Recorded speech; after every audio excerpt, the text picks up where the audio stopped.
Magandang araw mga kaibigan. Good news po itong pag-usapan natin ngayon para sa atin na mga nagmamahal kay Tatay Digong. Ang ICC nagpapatuloy ang kanilang Merisi Gaba Karma. Ito sa post ni Alvin and Tourism, sabi niya, the United States has imposed sanctions on ICC President Judge Tomoko Akane and senior prosecutor Abulaye Seye, further escalating Washington's pressure on the Hague-based court.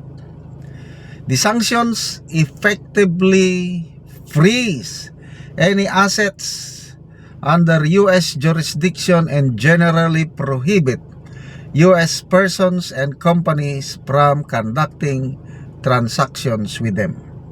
This marks another significant expansion of U.S. action directly targeting the ICC's senior leadership.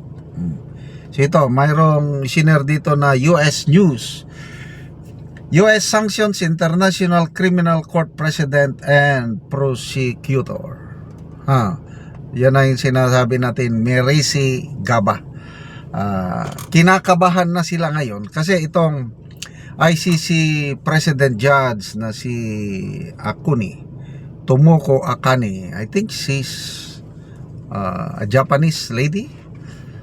Umapila siya sa Japanese government na kung pwedeng ang Japanese government tutulong sa mga member states na huwag kumalas. Kasi ang banta ng US government is they will dismantle ICC brick by brick. Alam nyo, ang number one na masaya sa balitang ito is si Attorney Harry Roque. May post yan na yan, malapit nang mabuwag ang ICC. And I agree, this is good news para kay Tatay Digong.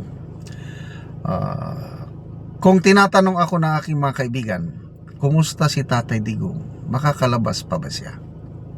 And sinasagot ko sila with all honesty. Sabi ko, alanganin si Tatay Digong dahil sa kanyang edad. Matagal ang trial sa ICC.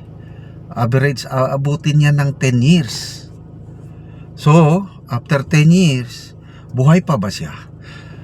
Sinasabi ko na naniniwala ako na walang kasalanan si Tatay Digong. Yung hindi siya makukonvict basta patas lang ang trial, judgment.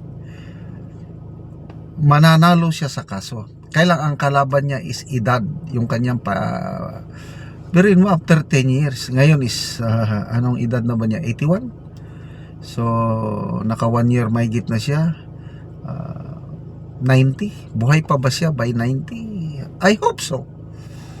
Kasi may mga umaabot naman talaga ng edad 90 plus. So kung buhay ba siya after 10 years matapos ang trial, makakauwi siya ng buhay. Kailang depende sa kanyang health condition, baka nga.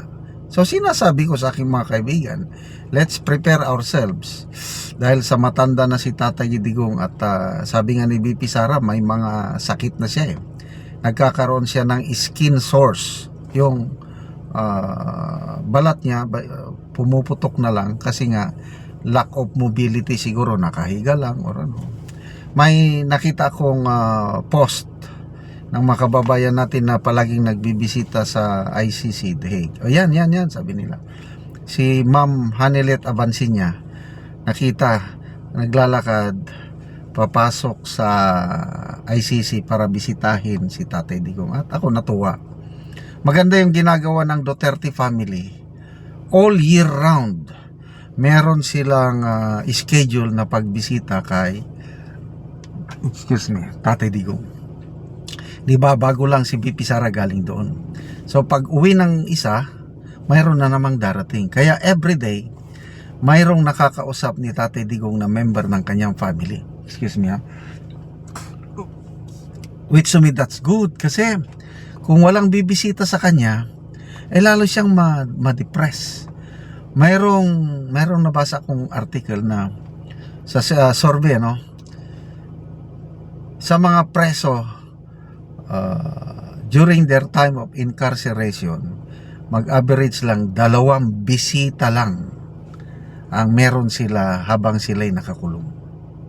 So, di ba, napakasakit nun.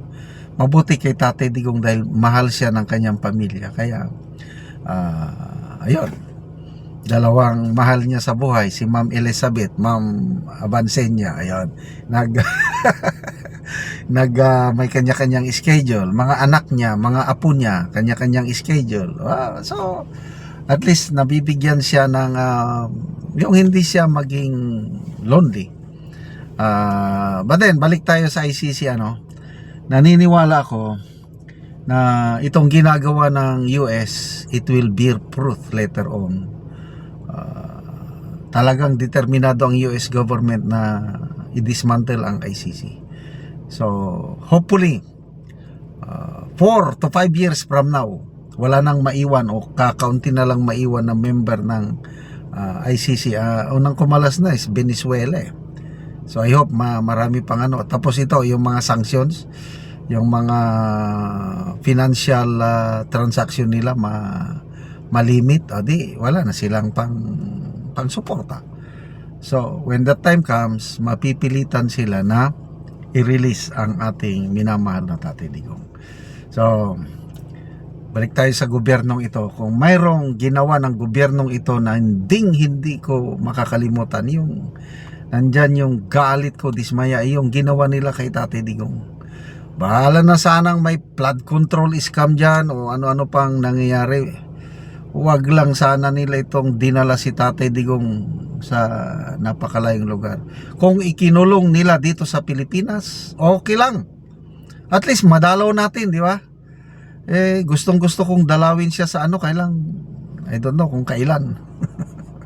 Mabuti yung kamag-anak ko dito sa Mindanao, yung auntie ko at pinsan ko, nandun na, nakadalaw na, 2 beses na atang nakadalaw kay Tatay Digong. So, I hope makita ko siya ng personal na buhay. Kasi hindi ko pa siya nakikita ng personal. Salamat mga kaibigan sa inyong pagsubaybay sa channel na ito. Nakakatulong kayo ng malaki sa tribong Talandig ng Bukidnon dahil ang income natin sa channel na ito is pantulong sa tribo. Namimigay tayo ng libreng yero at pako para makapagpatayo sila ng mas maayos na tirahan. Panoorin nyo ang video na ito. Ron mo ni si ang Kuya Delmi nga idahon nga taga Barangay San Miguel, Sitio Mauswagon, Tagbak, Talakag, Bukidnon. So matagaan siya Giero. Sa inabang sen kay tanawa Nagpasalamat siya so atong tanawon iyang balay. Okay, so mao ni ang kahimtang diri sa sulod sa iyang balay. So kung muulan tuluan na gid kaayo. So lisod gid kaayo ang ilang kahimtang. So kay natagaan magyero, so magpuli na siya og yero. So diri po sa sala.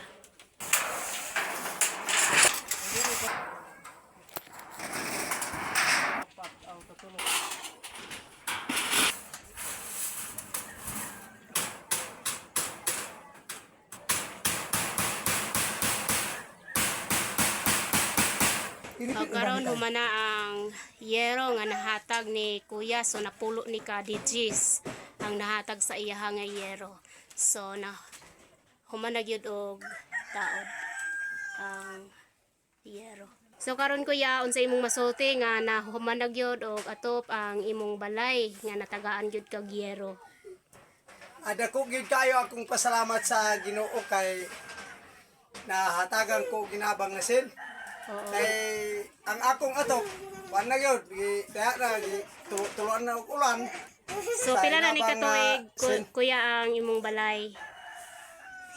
Wan na gyud dugay na kayo kay tanawa din na kay ka. So mga 5 years na ni ang imong balay Kuya katuig. 5 years na gyud ni ka tuig akong balay busa man.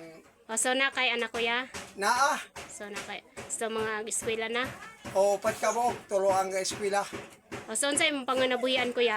kuanra mag-uuma. mag-uumara. Kasi si Kuya mag-uumarang tungod sa ilang kalisod. So, iya pag yun sila nakaatop og yero. So, Salamat yun kayo sa Ginoo ani. sige Kuya, salamat po.